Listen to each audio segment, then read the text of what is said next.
Que alegria termos você conosco mais uma vez, querido ouvinte, perseverando na nossa leitura sistemática da Bíblia.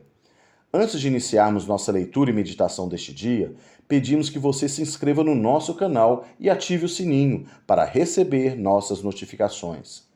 E se o estudo tem sido bênção em sua vida, dê um joinha e compartilhe com aqueles que o Senhor colocar em seu coração.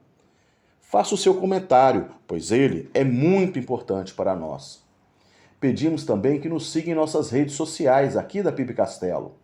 Nelas você encontrará, além da nossa agenda semanal, um farto material gratuito para ajudar no seu crescimento espiritual. E o nosso último pedido, leia 1 Samuel, capítulo 11, dos versículos de 1 a 8, para assim ouvir o áudio.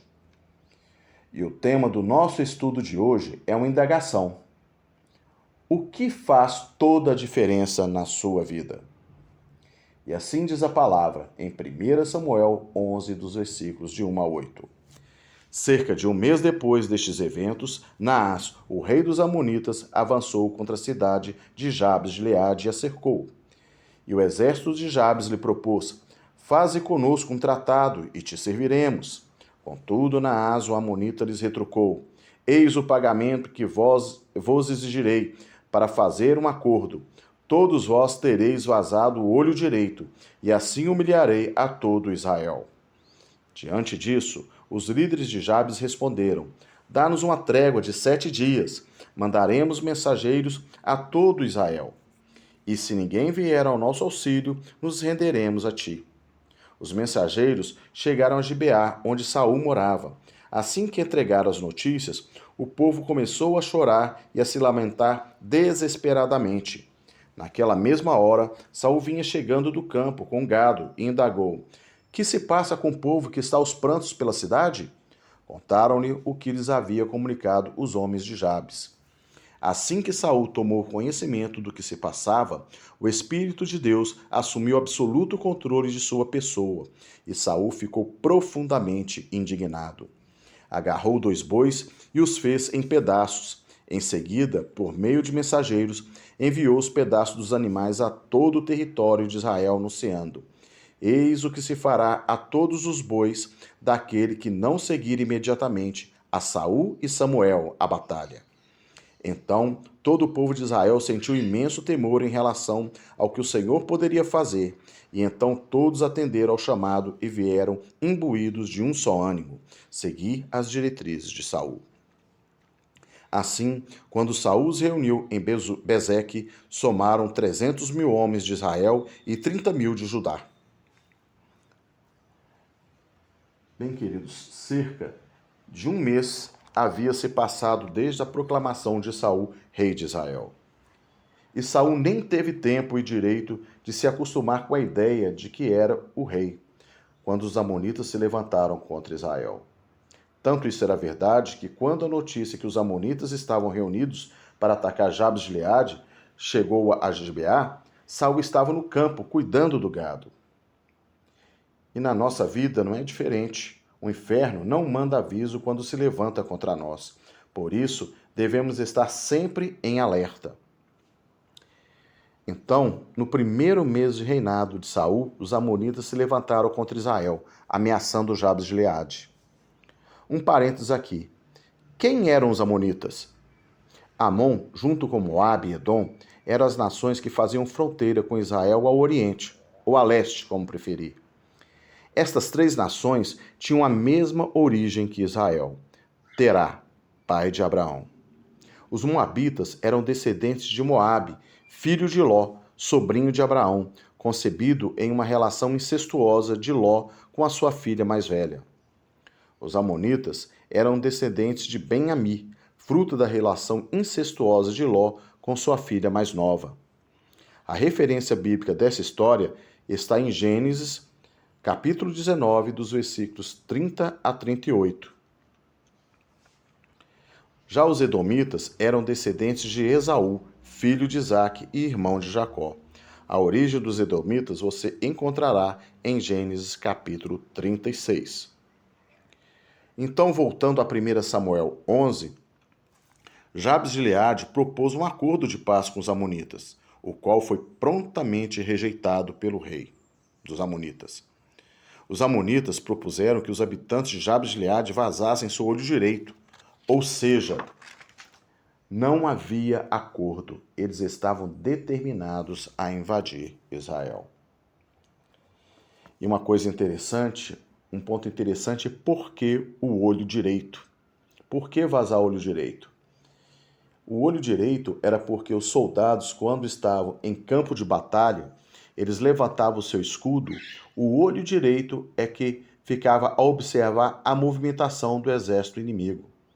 E sendo os olhos, o olho direito dos soldados vazados, eles não estariam mais aptos para a guerra. Então, continuando a nossa meditação. Então, Jabes de Gileade pediu 7 dias para pedir socorro a todo Israel. Se não viesse ajuda, eles se renderiam. Então enviaram mensageiros a Saul em Gibeá. No versículo 6, diz que assim que Saul tomou conhecimento, ou seja, assim que chegaram as más notícias, o Espírito de Deus assumiu absoluto controle de sua pessoa. Então, a gente pode ver que chegaram as más notícias, mas imediatamente o Espírito de Deus se manifestou em Saul. Não houve tempo para dúvida, insegurança, não houve tempo para o medo. Quando o Espírito Santo está no controle, a certeza da vitória é absoluta. No Antigo Testamento, o Espírito Santo não habitava nas pessoas. Isso aconteceu a partir do Pentecostes, que nós vemos lá em Atos dos Apóstolos, capítulo 2. Antes do Pentecostes, o Espírito Santo vinha em ocasiões específicas sobre 3 tipos de pessoas: ou sobre os profetas, ou o sacerdote, ou sobre o rei, como vemos aqui no caso de Saul. A partir do Pentecostes, a presença do Espírito Santo é constante na vida dos santos. Ele, na realidade, faz morada nos santos. E quem são os santos de hoje? Vamos ver o que diz as Escrituras? Abra sua Bíblia em 1 Pedro, capítulo 2, versículo 9. 1 Pedro, capítulo 2, versículo 9. Porém, vós sois geração eleita, sacerdócio real, nação santa, povo de propriedade exclusiva de Deus, cujo propósito é proclamar as grandezas daquele que vos convocou das trevas para a sua maravilhosa luz. No Antigo Testamento, o Espírito Santo vinha sobre o profeta ou sacerdote ou rei, em situações específicas, como dizemos. Hoje, ele habita em você. O mesmo Espírito que vinha momentos específicos sobre profetas, sacerdotes e reis e os capacitava, hoje habita permanentemente em você. É a presença constante na minha e na sua vida. Somos sua morada. Agora, o tabernáculo não é mais uma tenda. O tabernáculo sou eu. O tabernáculo é você. Isso é maravilhoso, não é? Em 2 Coríntios, capítulo 3, nos versículos 5 e 6, a palavra nos diz: não que possamos reivindicar qualquer coisa com base em nossos próprios méritos, mas a nossa capacidade vem de Deus. Ele nos capacitou para sermos ministros de uma nova aliança, não da letra, mas do Espírito, porquanto a letra mata, mas o Espírito vivifica. Então, eu queria terminar esse estudo respondendo ao questionamento da nossa meditação de hoje, que nosso questionamento era: o que faz toda a diferença na sua vida? E você pode responder com toda certeza: o que faz toda a diferença na minha vida e na sua vida, assim como foi com Saul, é a presença do Espírito Santo de Deus. Querido, que você se encha dia após dia do Espírito Santo, que você busca, como diz o salmista, assim como a corça suspira pelas correntes d'água, assim, ó Deus, a minha alma suspira por ti. Um dia abençoado em o nome de Jesus. Amém.